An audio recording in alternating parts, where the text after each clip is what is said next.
Race start हो चुकी थी। सब कैंडिडेट अपने घोड़ों को बहुत फास्ट चला रहे थे, लेकिन माही जिसका उसको जो डर था वही हुआ। उससे घोड़ा संभल ही नहीं रहा था। उसका जो घोड़ा था वो कभी इधर तो कभी उधर जा रहा था। मिस रुपेन ने ये देख अपना सिर पीट लिया। जो उन्हें डर लग रहा था वही माही साबित करने में तुली थी। माही परेशान थी। वही मान्या ने माही को देखा तो अपनी रफ्तार कम करते हुए उसके पास आई, तो माही हड़बड़ा गई। उसने अपनी नजरें नीचे कर ली तो मान्या ने उससे पूछा, अंडस्को क्या हुआ तुम्हें? तुम्हारा घोड़ा उधर उधर क्यों भाग रहा है? माही ने निजी नजरें किए कहा, अंडस्को पता नहीं, शायद घोड़ा मुझे पसंद नहीं करता। मान्या ने उसे देख थोड़े कड़क आवाज में कहा, अंडस्को पागलों जैसी बातें मत करो और सामने देखो, फोकस तुम्हारा सामने होना चाहिए। माही ने सामने जल्दी से देखा। मान्या फिर कहा, अंडस्को और अपनी कमर सीधी रखो और घोड़े के लगाम को कसके पकड़ो। माही मान्या की बात सुन जल्दी से वही सब फॉलो किया जो बोली। मान्या ने आगे कहा, अंडस्को अब अपने घोड़े की लगाम खींचो। माही ने वैसा ही किया, जिससे घोड़ा हिनहिनाते हुए आगे की ओर सही रास्ता में बढ़ गया। मान्या ने एक गहरी सांस ली और उसके पीछे जाने लगी। रेस बहुत लंबी थी और वक्त भी बहुत लगने वाला था, क्योंकि जहां से उन्हें वो फ्लैग लेकर आना था वो जगह जंगल से होते हुए जा रही थी। वही त्रिशा का तो प्लान ही खराब हो गया था।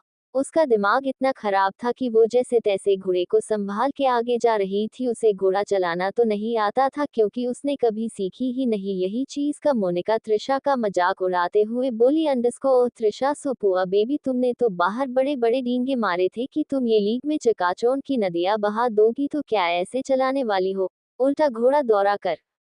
त्रिशा को मोनिका की बात सुन गुस्सा तो बहुत आया, लेकिन उसने कहा, अंडस्को क्या करूं, मुझे नहीं आती है। त्रिशा की बात सुन मोनिका ने कहा, अंडस्को जब नहीं आती थी तो यहाँ मजाक उड़ावाने क्यों आए हो? जो तुम्हें आता है वही करना चाहिए था ना। त्रिशा ने घूर के मोनिका को देखा। ये बात तो थी कि मोनिका बिल्कुल मुंह फट थी। दिल के किसी के लिए कड़वा हो या प्यार सब मुंह से ही बोल देती थी। और उस त्रिशा कुछ खास पसंद नहीं थी, लेकिन क्या करे, जब मोम ने उसे कहा था तो करना तो था उसे। तभी मोनिका ने कहा, अंडस्को जो काम तुमसे नहीं हो रहा है उसे छोड़ो और जिसके लिए आए हो वो करो। इतना बोल मोनिका भी आगे चल गई। त्रिशा ने घूर के मोनिका को जाते देखा, फिर उसने पीछे जा रही माही को। हाँ, उसने अभी भी मास्क लगाया हुआ था। अब उसको देखकर सोचने लगी, ये मास्क क्यों लगाए है? इतना सोच वो माही के पास जाने लगी। वही माही ने त्रिशा को खुद के करीब आता हुआ देखी तो उसने अपने घोड़े के लगाम हड़बड़ी में जोर से खींचा, जिससे उसका बेचारा घोड़ा इतना तेज भागने लगा कि माही को लगा कि वो उड़ ही जाएगी। उसके ऐसे रिएक्शन से त्रिशा जो उसके पास आ रही थी उससे वो टकरा गई, और पास जितने भी कैंडिडेट्स थे उससे भी। वो सब में कोई घोड़ा अपना मार्ग से हट गया, कोई नीचे गिर गया, और त्रिशा वो तो सबसे खतरनाक वाली गिरी। हाँ, बस कीचड़ में ही गई और उसके ऊपर उसका घोड़ा गिरा। सो अलग वैसे बहुत बुरा हुआ उसके साथ, लेकिन क्या कर सकते हैं। वही माही की स्पीड इतनी तेज हो गई थी। माही जो सबसे लास्ट में चल रही थी वो अब सेकंड में आई गई थी। वही महक जो कब से फर्स्ट पोजीशन में थी अपने पास माही को हाथ दिखाते हुए पूछी, अंडस्को है माही, तुम कहाँ थी इतने वक्त तक? माही बेचारी उस हालत में थी ही नहीं कि महक के सवालों का जवाब दे पाए। उसने एक परेशानी वाला चेहरा लिए उसे देखा, लेकिन क्या फायदा, महक को कहाँ इसके मास्क के पीछे चेहरे के एक्सप्रेशन दिखाई देने थे। अब तो महक से भी माही आगे निकल गई। उसका घोड़ा बिल्कुल आउट ऑफ कंट्रोल हो गया था। तभी मान्या जो कब से पीछे से सब कुछ देख रही थी अपनी घोड़े को स्पीड को बढ़ाती है और माही के पास पहुंचती है। उसने माही से कहा, अंडस्को महक लगाम को जोर से खींचो। माही को समझ नहीं आ रहा था कि मान्या क्या कह रही है। मान्या को समझ आ गया कि माही तक उसकी आवाज साफ साफ नहीं पहुंच रही है, इसलिए उसने एक तरकीब लगाई और अपने घोड़े की लगाम को तेज खींचा, जिससे उसका घोड़ा माही के घोड़े से भी ज्यादा तेज हो गया। मान्या ने अपने घोड़े को माही के घोड़े के सामने कर दिया और माही इस चीज के लिए रेडी नहीं थी। वो मान्या से टकराने ही वाली थी कि मान्या तेज आवाज में माही से कहा, अंडस्को माही घोड़े का लगाम खींचो। माही ने जोर से घोड़े का लगाम खींचा, जिससे वो घोड़ा ऊपर की ओर अपने दोनों पैर उठा देता है। वही दूसरी तरफ फील्ड में सब लोग वेट कर रहे थे कि क्या होने वाला है, क्योंकि ये रेस वैशाली के बैगर स्टार्ट की गई थी, जो कि बहुत बड़ी बात थी, जिसे इनकार नहीं किया जा सकता कि वैशाली ये जानकर शांत रहने वाली है। वही आरिफ शुरू में आने में जरूर मान्या को नखरे दिखा रहा था, लेकिन वो आया जरूर था। उसने अपने चेहरे पर मास्क पहन लिया था और वो वहां गेस्ट वेटिंग रूम में चला गया था, क्योंकि सब लोग वही अपने परिवार के साथ बैठे थे। शौर्य ने आरिफ को देखा तो जल्दी से उसके पास गया और बोला, अंडरस्को good afternoon sir, thank you इतनी जल्दी आने के लिए। आरिफ ने घूर के शौर्य को देखा और कहा, अंडरस्को अब खा तुम भी मुझे टोन मार रहे हो अपनी मैम की तरह। शौर्य ने कहा, अंडरस्को बिल्कुल सर, आप उसी के लायक है, यहाँ रेस 2 घंटे पहले ही स्टार्ट हो चुकी है और आप 12 बजे आए हैं। आरिफ ने उबासी लेते हुए कहा, अंडरस्को तो क्या हुआ, कल वैसे भी बहुत झगड़ा किया है तुम्हारी मैडम से। शौर्य ने आरिफ से पूछा, झगड़ा किस लिए? आरिफ ने कहा, अंडरस्को हम दोनों मियाँ बीवी का मामला है भाई, तुम्हें क्यों बताऊं। शौर्य ने कहा, अंडरस्को ओके ओके मत बताए, बट ये तो जान लीजिए कि आपकी वाइफ ने क्या चिंगारी छोड़ के गई है, ऐसा चिंगारी की ब्लास्ट होना तो तय है। आरिफ ने पूछा, अंडरस्को अब क्या कर दिया मान्या ने? तभी पीछे से युवराज की आवाज आए, अंडरस्को तुम्हारी बीवी ने आज तुम्हारी मंगेतर से लड़ने की मूड में है। आरिफ ने युवराज को घूर के देखा और कहा, अंडरस्को मेरी एक ही बीवी है और कोई मंगेतर नहीं है, ओके, और ये सब बातें अपनी बहन के सामने मत बोला करो, तुम्हें तो पता है कि वो कैसी है, सीधी साधी तुम्हारी बीवी जैसी तो है नहीं। युवराज को हंसी आ गई और वो बोला, अंडरस्को हाँ हाँ मेरी बीवी तो जलेबी जैसी सीधी है, उसे सीधा जलेबी बनाना तो चाहता हूँ लेकिन वो और गोल घुमाएदार होते जा रही है। आरिफ ने बेचारा सा लुक दिया। तभी शौर्य बोला, अंडरस्को ओह प्लीज अपनी बीवियों की गुणगान बात में गाना, अभी जो बवाल होगा ना फिर हम और कंटेंट मिल जाएगा उनकी हरकतों को अप्रिवियत करने के लिए। आरिफ ने चिढ़ के कहा, अंडरस्को तो बताओ ना, मुंह क्यों बंद करके रखा है तुमने? शौर्य ने मुंह बनाते हुए कहा, अंडरस्को बोलने देंगे तब ना, आप दोनों तो खुद की बीवियों का रोना गा रहे हो। युवराज ने कहा, अंडरस्को तुम्हारी अभी शादी नहीं सगाई हुई है, हम ही जानते हैं बीवियों के नखरे कितने होते हैं। आरिफ ने कहा, अंडरस्को अच्छा ठीक है चलो बताओ हुआ क्या है। शौर्य ने कहा, अंडरस्को मैम ने वैशाली के आने से पहले ही रेस स्टार्ट करवा दी है। आरिफ हैरानी से बोला, अंडरस्को क्या? युवराज ने कहा, अंडरस्को हाँ, और अभी सब वैशाली का वेट कर रहे हैं कि वो करने क्या वाली है। आरिफ अब क्या बोले, आज अच्छी खासी केट फाइट देखने जो मिलने वाली थी उसे यूनिक गहरी सांस ली। वही कुछ ही वक्त बाद वैशाली अपने लोगों के साथ वहां पहुंचती है और ग्राउंड को खाली खाली देखकर हैरान रह जाती है। उसने वहां के अनाउंसर से पूछा, अंडरस्को कि ये ग्राउंड अभी तक खाली क्यों है और बाकी के कैंडिडेट कहाँ हैं? अनाउंसर की तो हवाएं ही उड़ी पड़ी थी, अगर उसने वैशाली को सच बताया तो वैशाली पक्का उसका कत्ल करवाने वाली थी जिसे वो बखूबी जनता था। उसने हिम्मत करते हुए कहा, अंडरस्को मिस चंदेर आप 2 घंटे लेट है। वैशाली ने अपने बाल को स्टाइल एसएस पीछे करवाते हुए बोली, अंडरस्को तो क्या हुआ, मैं हमेशा से लेट ही आती हूँ। अनाउंसर से कहा, अंडरस्को मिस चंदेर ये कंपटीशन पर्सनैलिटी की है, आपकी ये अनप्रोफेशनल को मद्देनजर देखते हुए आपके बिना ही हमने रेस स्टार्ट कर दी। वैशाली ने जब ये सुना तो हैरान रह गई। उसने गुस्से से तमतमाते हुए अनाउंसर से कहा, अंडरस्को क्या बकवास कर रहे हो, तुमने मेरे बिना रेस स्टार्ट करवा दी। वैशाली की बात सुन अनाउंसर ने हाँ में सिर हिलाया जिसे वैशाली बौखला गई। वो पागलों की तरह चिल्लाते हुए बोली, अंडरस्को तुम्हारी इतनी हिम्मत कि तुमने मुझे इग्नोर कर दिया। तुम्हें पता भी है मैं कौन हूँ, कौन है यहाँ मैनेजमेंट संभालने वाला, बुलाओ उसे। वैशाली की बात सुन अनाउंसर ने घबरा के जल्दी से अपने मैनेजमेंट टीम के हेड को बुला दिया। वही हेड ने वैशाली से पूछा, अंडरस्को हेलो मिस चंदेर आपको कोई प्रॉब्लम है? वैशाली ने बौखलते हुए कहा, अंडरस्को आप जानते हैं कि इस वुमेन लीग को मैंने कितने सालों से जीता है, फिर आप ये रेस मेरे बिना कैसे स्टार्ट करवा सकते हैं? हेड को पता ही नहीं था। उसने कहा, अंडरस्को किसने मिस चंदेर, किसने रेस स्टार्ट करवाई? उसने अनाउंसर को देखा तो वो अपनी नजरें नीचे कर लेता है। तभी घोड़ों की आवाज आने लगी। शायद रेस खत्म हो गई थी और एक लड़की बड़े ही आग्रह पूर्वक सामने से आ रही थी। उसके हाथ में एक रेड फ्लैग था जिससे सब अट्रैक्ट हो रहे थे। वो लड़की सीधा वैशाली के सामने खड़ी हो गई जिसे वैशाली हैरान रह गई। वैशाली जब देखती है घोड़ा बिल्कुल उसके सामने जाकर रुकता है तो घबरा के पीछे हो जाती है। वही घोड़े के ऊपर जो रेड फ्लैग लेकर आई थी वो महक थी, जिसे देख वैशाली हैरान रह गई और खुद से ही बोली, अंडरस्को महक तुमने ये रेस स्टार्ट करवाई है, वो भी उसके बिना परमिशन के। वैशाली को बहुत गुस्सा आ रहा था लेकिन वो महक को कुछ कर भी नहीं सकती थी, क्योंकि महक नायर फैमिली की बेटी थी जिसे वैशाली कुछ करने के बारे में सोच भी नहीं सकती थी। उसके घूर के महक को देखा और कहा, अंडरस्को महक तुम ये कैसे कर सकती हो, हाँ मेरे बिना तुम रेस शुरू कर दी। महक ने कंफ्यूज होकर वैशाली को देखा। उसने उसने कब रेस शुरू करवाए। फिर उसे याद आया कि वैशाली का कहने का मतलब क्या था। पर रेस तो मान्या ने स्टार्ट करवाई थी, लेकिन मान्या यहाँ पहुंची नहीं थी, इसलिए वैशाली को लग रहा था कि महक ने रेस स्टार्ट करवाई होगी। महक ने ये सोच के तिरछी मुस्कान दी और कहा, अंडरस्को हाँ मैंने ही करवाया है। कोई प्रॉब्लम है आपको मिस चंदेर? वैशाली को बहुत गुस्सा आया। उसने कहा, अंडरस्को तुम ऐसा कैसे कर सकती हो महक? महक ने वैशाली को छोटी आंखें करते हुए कहा, अंडरस्को मैं कुछ भी कर सकती हूँ मिस चंदेर, आपके साथ तो और भी दूसरों के साथ भी। आप मुझे नहीं बताएंगी कि मुझे क्या करना चाहिए क्या नहीं? वैशाली का खून खौल गया।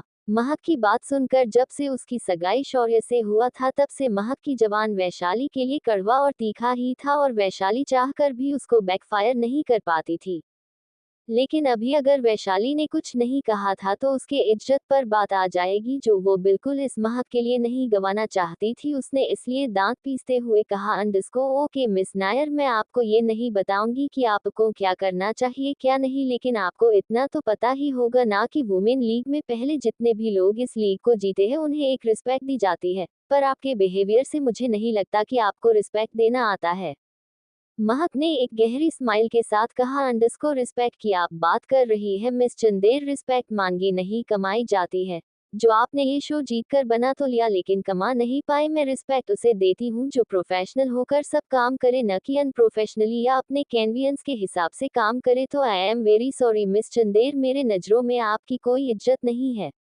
महक की बात सुन रियली वैशाली को इतना गुस्सा आया। सच में महक ने तो भरी सभा में उसकी बेइज्जती ही कर डाली थी। उसने इतना इंसल्ट कभी नहीं सहा था।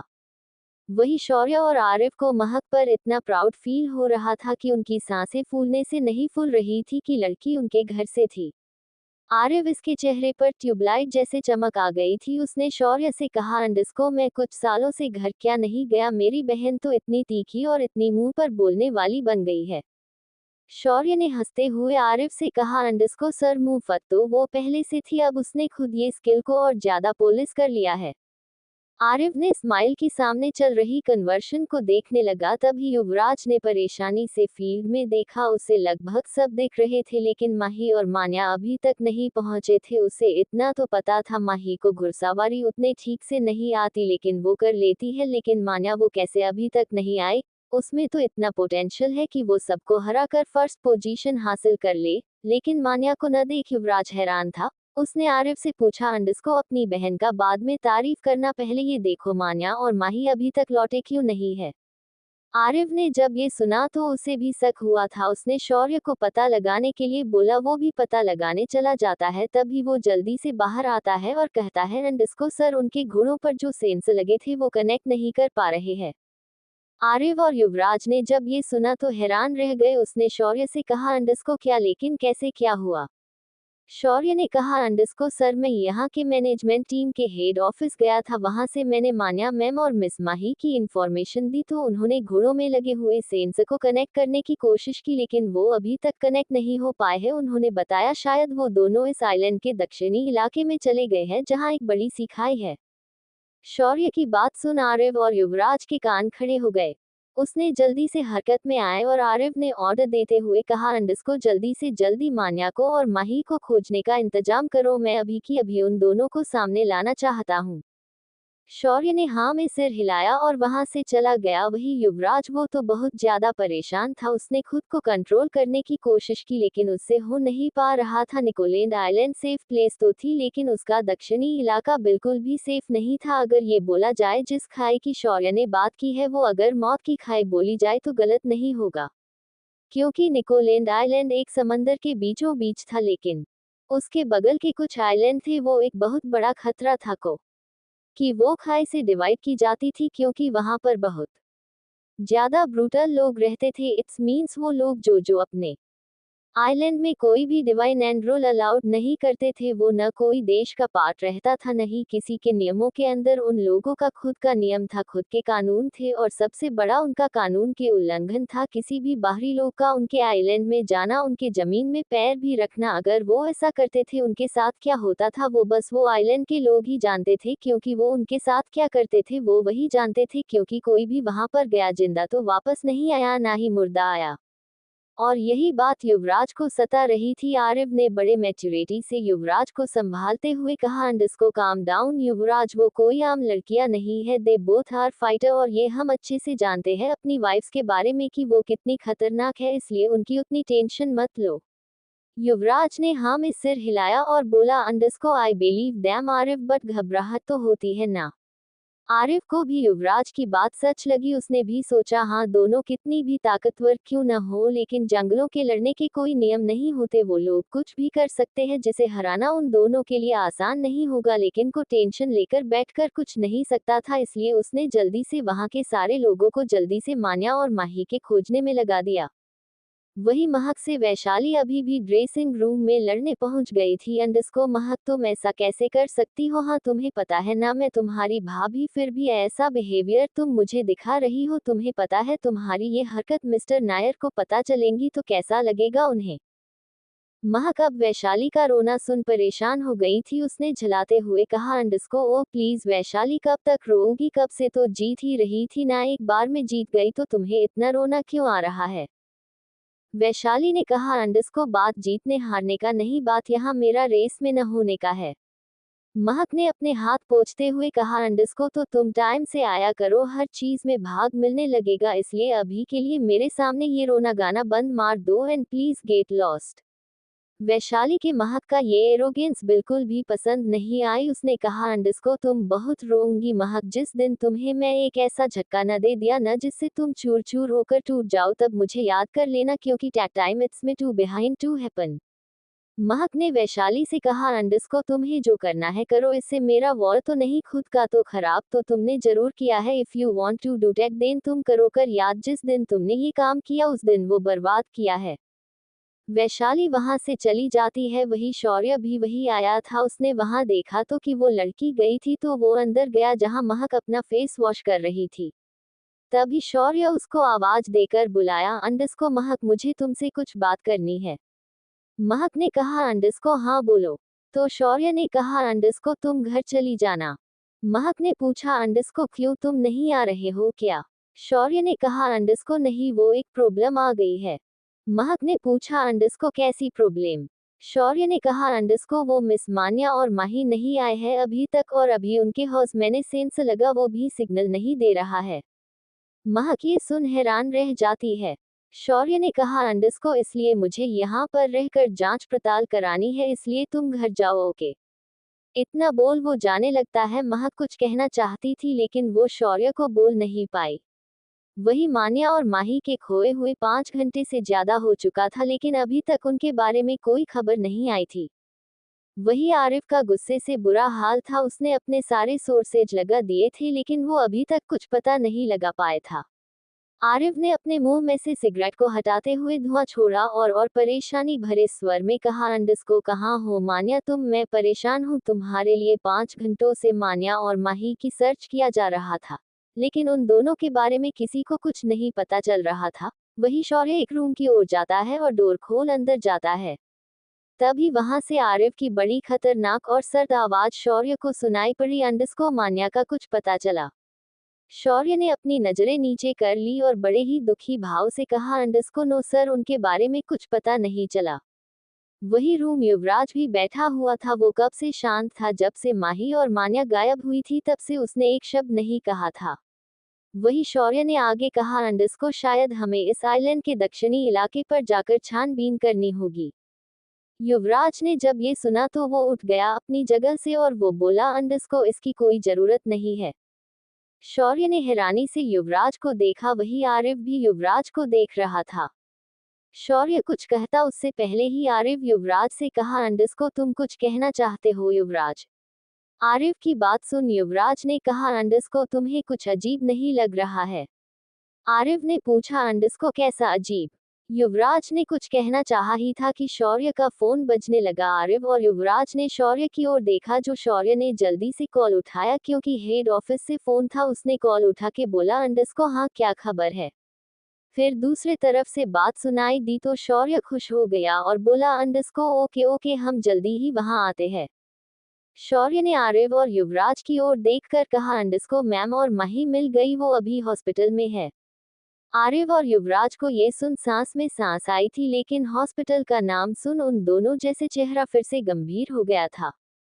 वो लोग जल्दी से वहां के हॉस्पिटल में पहुंच गए। वो लोग उन्हें सब्र नहीं हो रहा था, क्योंकि इतने घंटों से उन्होंने जो परेशानी झेली थी वो वही बता सकते थे। मान्या और माही एक ही वार्ड में थे। उन्हें ज्यादा चोट नहीं लगी थी, बस कुछ चोटें आई थी। आरिफ हॉस्पिटल आते ही कहीं काम से चला गया था, लेकिन युवराज जल्दी से वार्ड में पहुंचते हैं, जहां सामने माही बेड पर लेटी थी और मान्या सोफे पर, उसके बस हाथ में बैंडेज लगा हुआ था। माही ने युवराज को देखा तो खुश हो गई और वो बोली, अंडस्को युवराज जी। युवराज ने माही को देखा और उसने माही को बेड पर देखा तो वो जल्दी से उसके पास गया और उससे परेशानी से पूछा, अंडस्को तुम्हें क्या हुआ, तुम ठीक हो? माही ने हाँ में सिर हिलाया और कहा, अंडस्को मैं ठीक हूँ बिल्कुल। इतना बोल वो मुस्कुरा दी। युवराज ने उसे घूर कर देखा और कहा, अंडस्को ये ठीक हो, तुम फिर से बेड पर आ गई, तुम्हें क्या हॉस्पिटल का बेड कुछ ज्यादा पसंद है जो हर समय यहाँ पहुँच जाती हो? युवराज की बात सुन माही ने मुंह बनाया और बोली, अंडस्को ये सब उस घोड़े की गलती है, उसने ही मुझे गिरा दिया और मेरे पैर मोचा गई और इसके वजह से मान्या जी को भी चोट लग गई। युवराज ने माही की बात सुनी तो एक गहरी सांस ली और कहा, अंडस्को ठीक है, तुम रेस्ट करो, मैं मान्या से बात करके आता हूँ। माही ने हाँ में सिर हिलाया। वही मान्या अपना सिर को सोफे में सताए अपने एक हाथ से दबा रही थी, उसके दूसरे हाथ के हथेली में चोट लगी थी, वही उसने आंखें बंद कर रखी थी। युवराज ने मान्या से पूछा, अंडस्को कैसी हो तुम? मान्या ने आंखें खोलकर युवराज को देखा और कहा, अंडस्को ठीक हूँ, बस हाथ में चोट आई है। मान्या का जवाब बहुत स्ट्रेट था, ना कोई भाव नजर आ रहा था, न ही दर्द की उसे बोलने में कोई तकलीफ हो। युवराज ने कहा, अंडस्को बाहर चलो, तुमसे कुछ बात करनी है। मान्या ने एक बार युवराज को देखा जो उसे बड़े सर्द भाव से देख रहा था। मान्या ने हाँ में सिर हिलाया और कहा, अंडस्को ठीक है चलो। युवराज ने माही से कहा, अंडस्को तुम रेस्ट करो, मैं अभी मान्या को आरिफ से मिलवा के आता हूँ। माही पहले से थकी हुई थी, इसलिए वो ज्यादा नहीं सोच हाँ में सिर हिला दी, नहीं तो युवराज को मान्या को आरिफ से मिलवाने की क्या जरूरत थी, वो खुद भी जा सकती थी। वही युवराज और मान्या वही के हॉस्पिटल के एक खुले जगह में आ गए। युवराज ने मान्या से पूछा, अंडस्को बात क्या है मान्या? मान्या ने कहा, अंडस्को कैसी बात? युवराज ने कहा, अंडस्को घोड़े से गिरने से तुम दोनों 5 घंटे तो नहीं लगेंगे यहाँ पहुँचने में, ये कोई इतना भी बड़ा आइलैंड नहीं है और हमने पूरे आइलैंड को सर्वे किया था तुम दोनों को खोजने के लिए।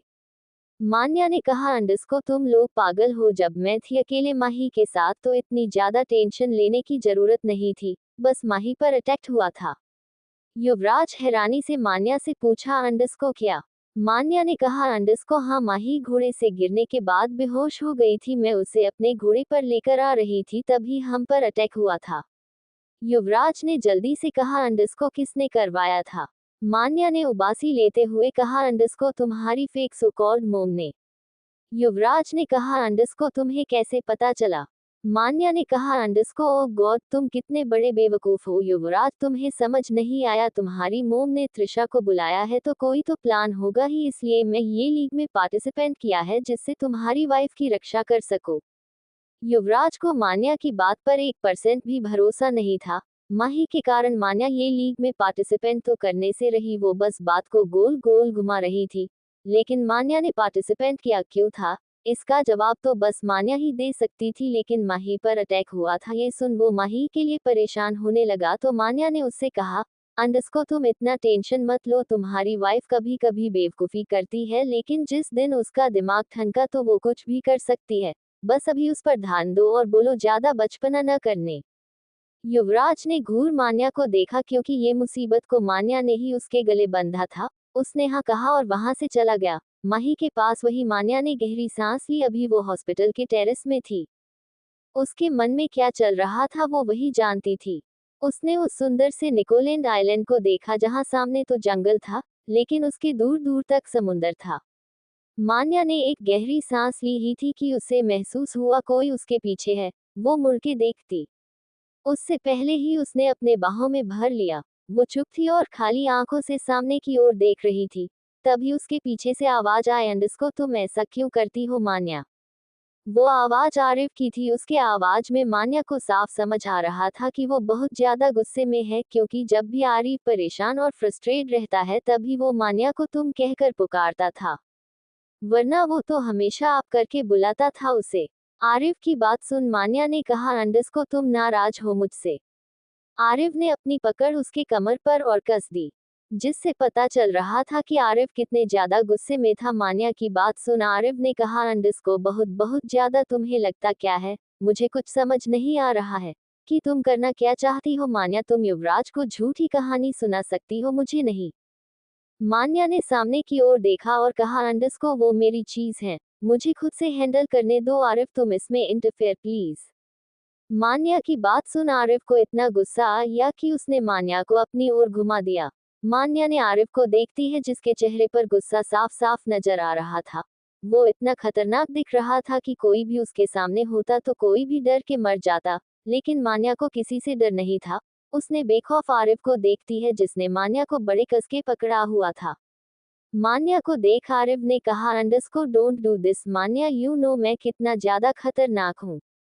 मान्या ने आरिफ की बात सुन एक डेविल स्माइल के साथ कहा, अंडस को मुझे कोई नहीं रोक सकता है, यहाँ इस आइलैंड में आना मेरा एक मकसद है, बस उसे पूरा करने का एक कदम मैंने बढ़ा दिया है।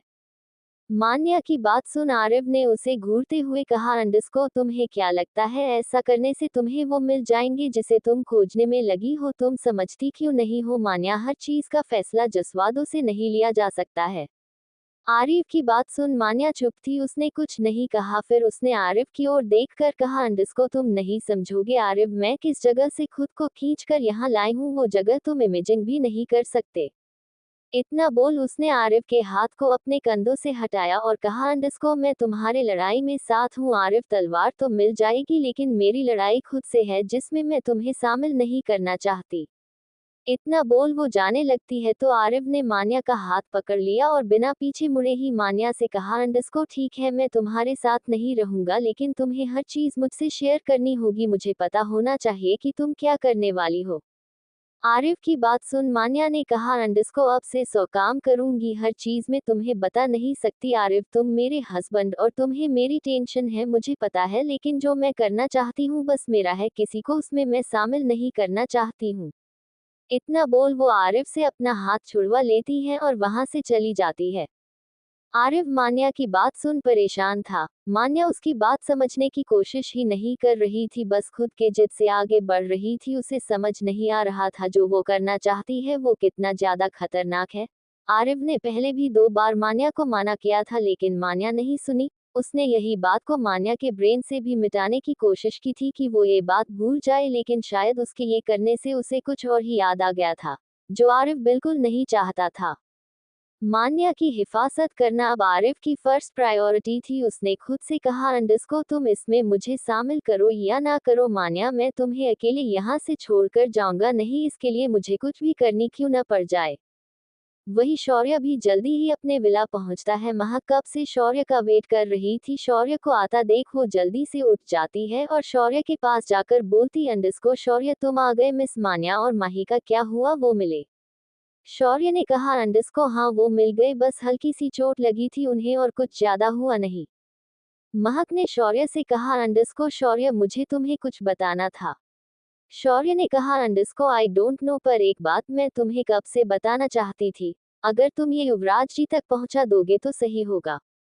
शौर्य ने कहा, अंडस को क्यों, ऐसी क्या बात है। महक ने कहा, अंडस को वो मुझे लगता है मिस मान्या और माही रेस के पार्ट में नहीं थे।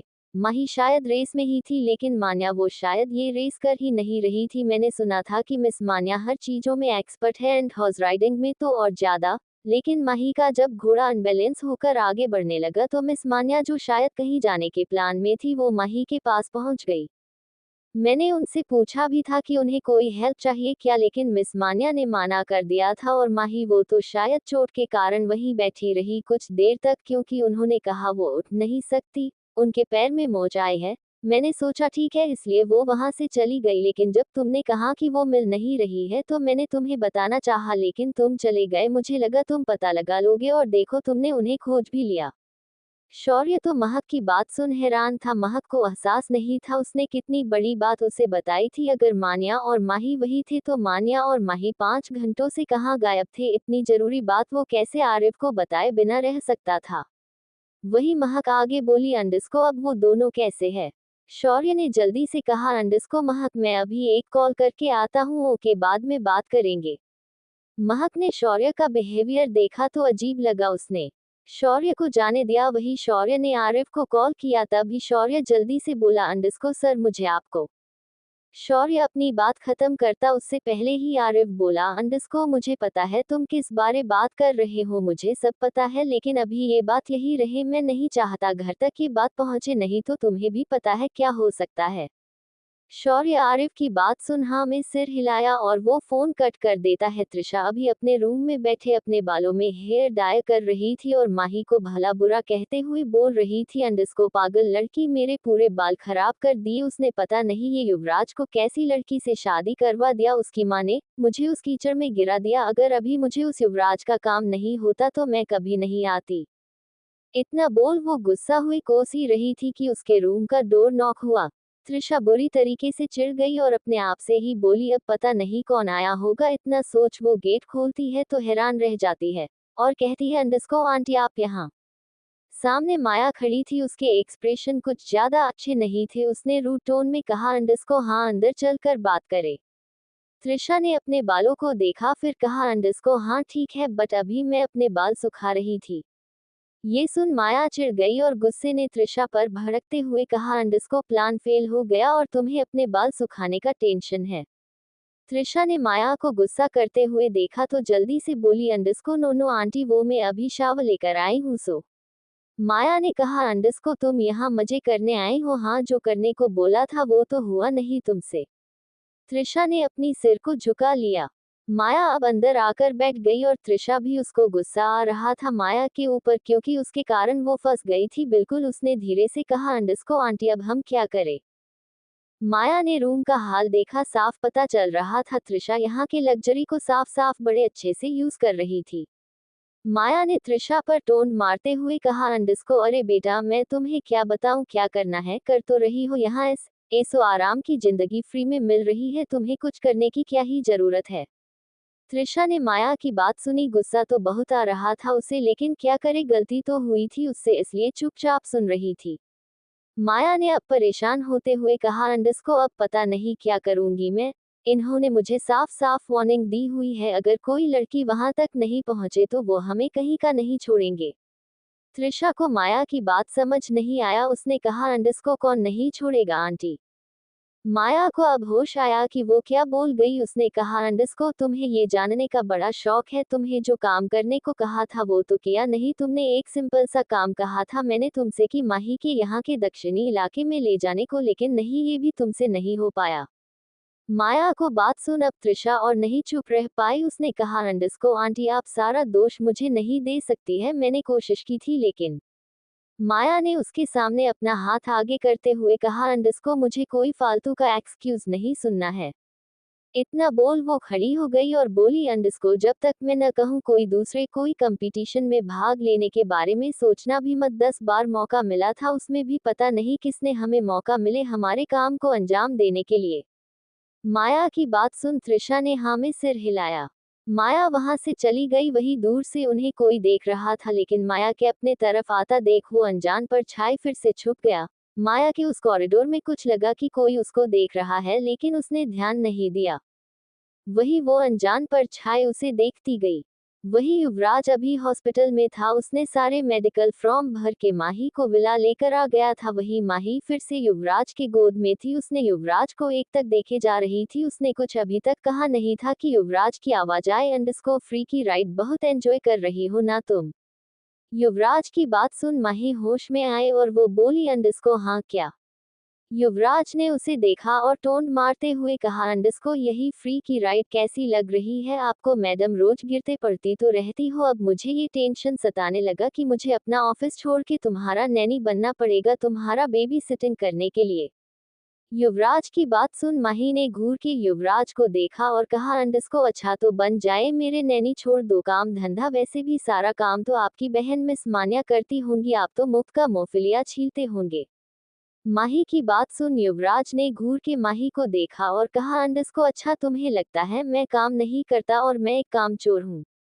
माही ने कहा, अंडस्को मैंने कब कहा आप एक कामचोर है, अगर आप खुद को मानते हैं तब मैं कुछ नहीं कर सकती।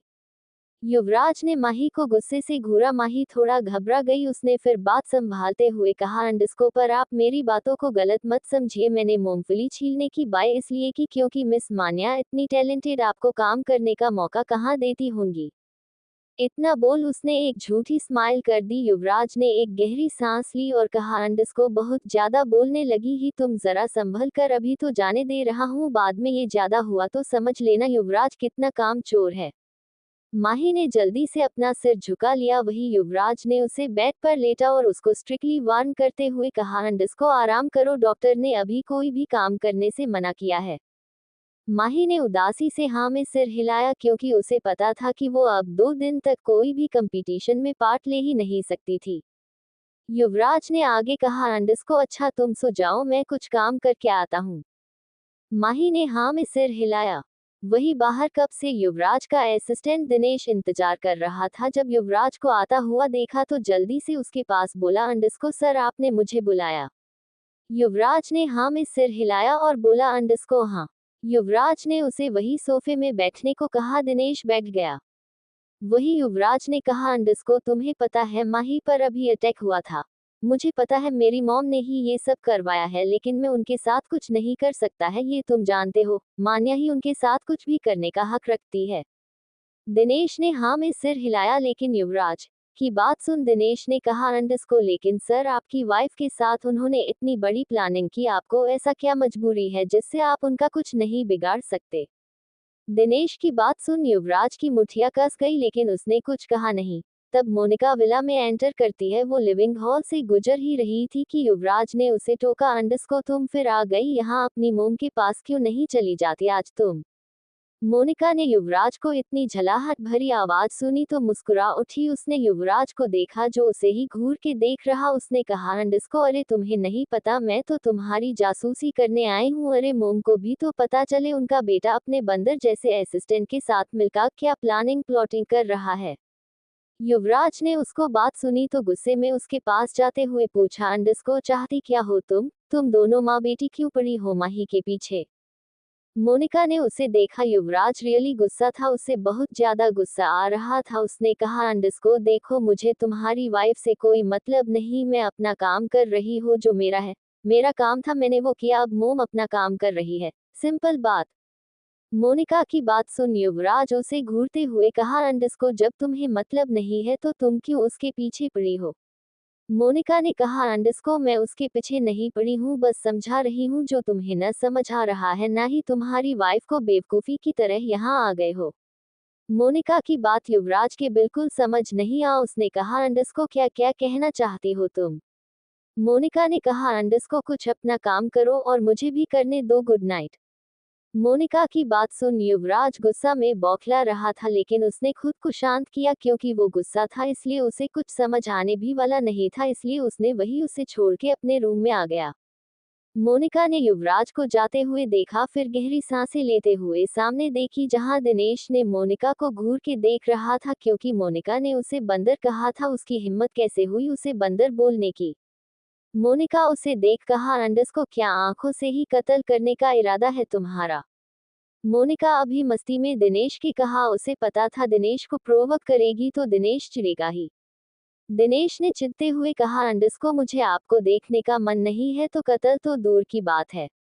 मोनिका ने उसकी बात सुनी तो बोली, अंडस्को अच्छा ऐसी बात है, कोई बात नहीं, मौका दिया तुम्हें मुझसे मारने के लिए, तुमने अपना मौका गवा दिया। दिनेश ने चिढ़ के मोनिका को देखा और वहां से चला गया। दिनेश को जाता देख मोनिका हंसने लगी। वही अगली सुबह मान्या अपने विला में लैपटॉप में अपना कुछ काम कर रही थी। तभी विला में अंदर आरिफ एंटर होता है। उसे देख मान्या हैरान रह गई और आरिफ के पास जाते हुए बोली, अंडस्को ये क्या क्या हालत बना क्या ये हो तुम।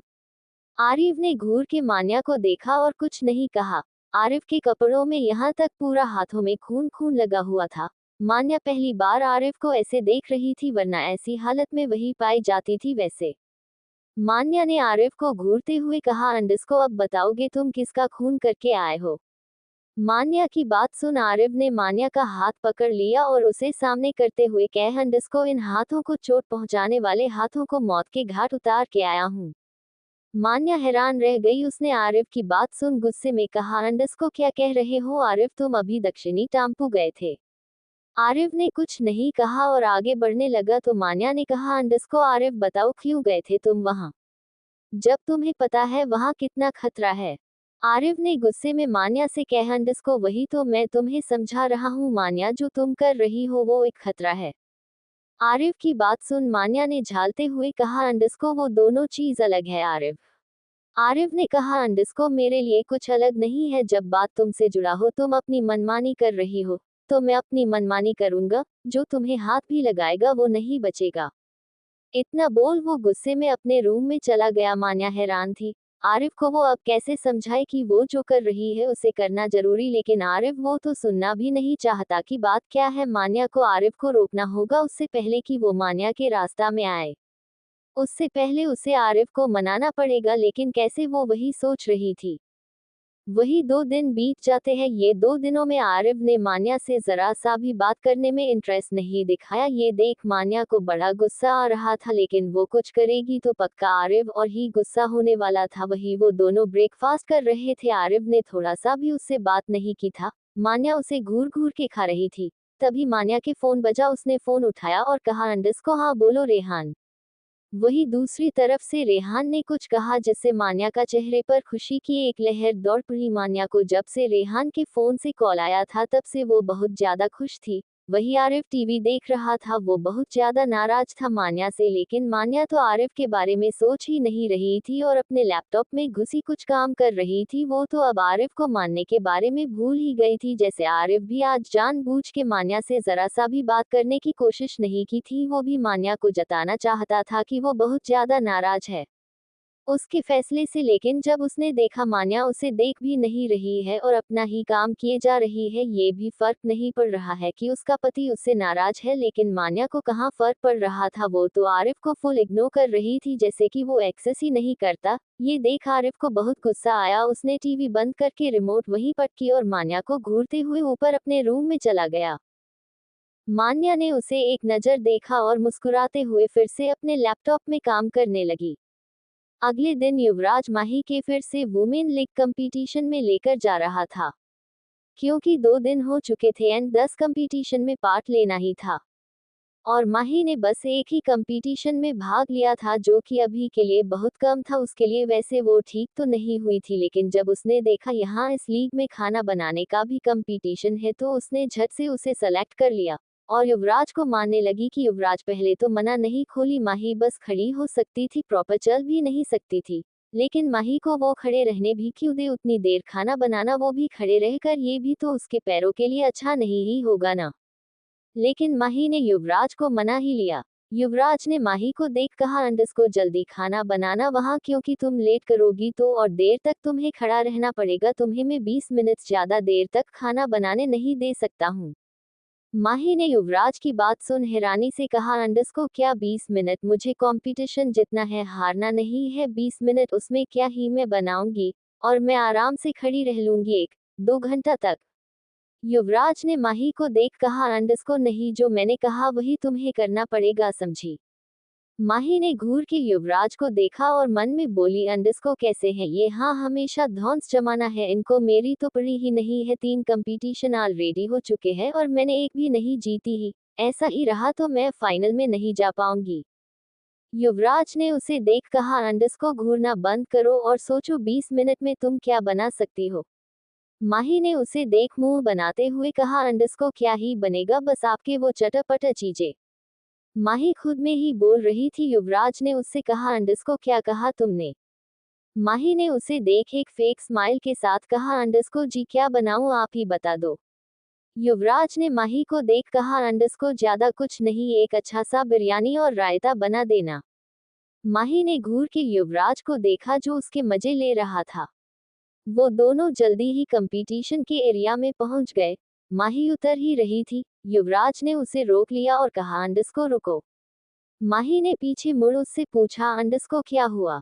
युवराज ने कहा, अंडस्को 1 मिनट बस। युवराज कार से उतारा और कार के बैक साइड से एक व्हील चेयर निकाला, जिसे देख माही हैरान रह गई और बोली, अंडस्को आप इसे क्यों लाए हो? युवराज ने कहा, अंडस्को तुम्हारे लिए लाया हूं, तुम अभी चल नहीं सकती, और नाटक मत करना, ओके जो मैंने कहा वो करो। माही ने घूर युवराज को देखा। वही कुछ समय बाद वो दोनों अंदर चले गए। वही माही सच में व्हीलचेयर ने बैठी हुई थी। उसने अपना चेहरा गुब्बारे जैसे फुला लिया था, क्योंकि रियली उसे गुस्सा आ रहा था युवराज के ऊपर। वही युवराज उसकी व्हीलचेयर को धकेलते हुए आ रहा था। वही उनके पास शौर्य और महक भी आते हैं। महक तो माही को देख हैरान रह जाती है। वो जल्दी से उसके पास जाती है और कहती है, अंडस्को महक, ये तुम्हें क्या हुआ? तुम ये व्हीलचेयर पर। महक की बात सुन माही ने घूर के युवराज को देखा, लेकिन युवराज को कुछ फर्क नहीं पड़ा। वो शांति से खड़ा था। वही माही ने कहा, अंडस्को कुछ ज्यादा नहीं, बस मोचाई है, लेकिन युवराज जी को मेरी कुछ ज्यादा ही चिंता थी कि मैं गिर न जाऊं या मुझे क्या चोट न लगे। महक ने ओ का दिया। वही माही ने पूछा, अंडस्को आप भी आज ये कुकिंग कंपटीशन में पार्ट लेने वाली है? महक ने कहा, अंडस्को हाँ, और क्या ही कर सकती हूँ का, और परसों जो कंपटीशन तो मैं जीती नहीं, इसलिए यहाँ आ गई अपना लक आजमाने। शौर्य ने महक का मजाक बनाते हुए कहा, अंडस्को ओह रियली, तुम्हें खाना बनाना भी आता है? महक ने अपने हाथ बांधे और कहा, अंडस्को हाँ आता है, क्यों तुम्हें खाना है? शौर्य ने कहा, अंडस्को नहीं नहीं बाबा, मुझे मरना नहीं है तुम्हारे हाथ का खाना खा के। महक ने शौर्य की बात सुन चिढ़ उसे देखा। वही महक ने अब माही से पूछा, अंडस्को वैसे माही तुम्हें तो अच्छा खाना बनाना आता होगा? माही ने कहा, अंडस्को हाँ, आपको कैसे पता चला? महक ने उसे देख कहा, अंडस्को क्योंकि तुम मेरी हेल्प जो करने वाली हो, कंपटीशन जीतू या ना जीतू, अपने होने वाले पति को अच्छा खाना तो खिलाकर रहूंगी। माही ने महक की बात सुन हंसने लगी। वही वहां के होस्ट ने अनाउंस किया, अंडस्को सारे कैंडिडेट्स रेडी रहे, क्योंकि ये प्रतियोगिता शुरू होने में बस कुछ देर और है। महक ने कहा, अंडस्को चलो माही, अभी हमें अपने जगह में चले जाना चाहिए। माही ने सिर हिलाया और जाने को हुई तो युवराज ने उसे रोकते हुए कहा, अंडस्को उठ क्यों रही हो, बैठी रहो, तुम्हारे पैर ठीक नहीं है। तो माही उसे देख कहा, अंडस्को तो मैं जाऊं कैसे? महक ने उसे देख कहा, अंडस्को मैं ले चलती हूँ ओके। युवराज ने महक को मना करते हुए कहा, अंडस्को बट मिस महक आप कैसे? महक ने युवराज के हाथ से व्हीलचेयर को लेते हुए कहा, अंडस्को डोंट वरी मिस्टर युवराज, माही मेरे साथ बिल्कुल ठीक से जाएगी, उसको एक खरोच भी नहीं आने दूंगी मैं। युवराज ने अपने हाथ पीछे कर लिए और महक ने एक मुस्कान के साथ माही को स्लैब्स की ओर ले जाने लगी। वो दोनों वहां पहुंचते ही थे उन्हें एक एक अप्रेन दे दिया गया। माही व्हीलचेयर से उठ गई और अप्रेन पहन लिया। उसके साथ वाले स्लैब में महक खड़ी थी। वही होस्ट ने सबके नाम अनाउंस किया। क्योंकि इस कंपटीशन में बहुत कम ही लोग पार्टिसिपेंट कर रहे थे, इसलिए होस्ट सबका नाम अनाउंस करता है। जहां माही और महक का नाम तो था, लेकिन एक और नाम था जो अनएक्सेप्टेड था। अनाउंसर ने कहा, अंडस्को और लास्ट कैंडिडेट है मिस मान्या मानन। अनाउंसर ने जब ये नाम पढ़ा तो शॉक हो गया, उसके साथ साथ बाकी सब भी शॉक्ड हो गए, यहाँ तक कि युवराज भी हैरान था। उसने खुद से कहा, अंडस्को मान्या ये कैसे हो सकता है? क्या मैंने कोई गलत नाम सुन लिया है? मान्या पागल वागल तो नहीं हो गई है? इस कंपटीशन में उसने पार्ट क्यों लिया है जब उसे तो किचन में कभी देखा ही नहीं गया? वही सब मान्या को आते हुए देखते, जो बड़े ग्रेसफुली एंटर कर रही थी, वही ब्लैक मास्क पहने। मान्या एंटर होते ही पूरा हॉल को पहले चहल पहल से गूंज रहा था, वो अब शांत हो गया था। मान्या सीधा अनाउंसर के पास गई और बोली, अंडस्को मेरा प्लेस कहाँ है? अनाउंस तो खुद हैरान था मान्या का लिस्ट में नाम देखकर, और मान्या को अपने पास देखकर पूछते देख वो हड़बड़ा गया और जल्दी से बोला, अंडस्को वो सामने वाले स्लैब में। मान्या ने हाँ में सिर हिलाया और सामने वाले स्लैब में चली गई और खड़ी हो गई। वही महक तो जल्दी से माही के पास चली गई और बोली, अंडस्को माही, मिस मान्या को खाना बनाने भी आता है क्या? माही जो खुद शॉक में थी, वो महक की बात सुनी ही नहीं। जब महक ने उसके कंधे में हाथ रखकर पूछा, अंडस्को माही, तो माही को होश आया और वो बोली, अंडस्को हाँ क्या? महक ने कहा, अंडस्को देखो मिस मान्या, वो यहाँ क्या कर रही है? वो तो इतनी बड़ी माफिया, उन्होंने कुकिंग जैसे बेसिक चीज भी की है क्या? माही ने कहा अंडस को कभी नहीं, मैंने तो ये भी देखा कि वो अपना पानी का ग्लास भी नहीं उठाती। आई डोंट नो वो यहाँ क्या कर रही है, उन्हें खाना बनाना आता है कि नहीं ये भी मुझे नहीं मालूम। महक ने अपने मन में कहा अंडस को अगर मिस मान्या को खाना बनाना भी आता है तो मैं जो सोच रही हूँ वो बिल्कुल परफेक्ट मैच होगा। इतना सोच ही वो एक्साइटेड हो गई जैसे उसने कोई खजाना ही जीत लिया हो। वही अनाउंसर ने कहा अंडस को यहाँ 3 राउंड होंगे, जिसकी डिश सेलेक्ट किया जाएगा वो आगे बढ़ेगा, जो डिश सेलेक्ट नहीं किया जाएगा वो इस खेल से बाहर हो जाएगा। सबने हाँ में सिर हिलाया और तभी अनाउंसर ने कहा अंडस को सबके स्लैब में एक डिश रखा गया है, उसको आप सबको 1 घंटे के अंदर बनाना है और पेश करना है। यहाँ आप सबको उसकी रेसिपी पास रखे बुक में मिल जाएगी, साथ उस डिश को बनाने के लिए जरूरी चीज भी। सबने हाँ में सिर हिलाया तो अनाउंसर ने कंपटीशन स्टार्ट होने का बेल बजा दिया।